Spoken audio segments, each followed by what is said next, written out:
এইগুলো কে কে পছন্দ করেন? বলছিলাম লটপটির কথা। লটপটি রান্না করার জন্য কড়াইতে তেল দিয়ে দিয়েছি আলু। আলুগুলো ভেজে নিয়েছি। এরপরে ফোড়নে দিয়েছি জিরে আর তেজপাতা। আর দিয়েছি পেঁয়াজ, রসুন, আদা আর জিরার পেস্ট। দিয়ে দেব হলুদ গুঁড়ো, মরিচ গুঁড়ো, পরিমাণ মতো লবণ।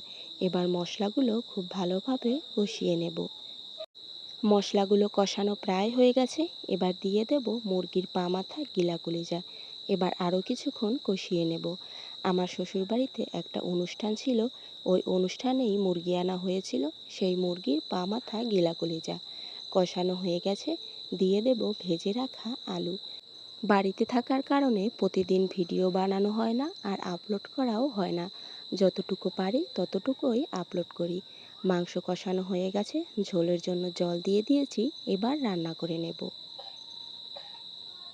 মাংস রান্না করা প্রায় হয়ে গেছে। দিয়ে দেব ভাজা জিরা আর গরম মশলার গুঁড়ো। এবার নাড়াচাড়া দিয়ে নামিয়ে নেব। এইগুলো কে কে পছন্দ করেন জানাবেন।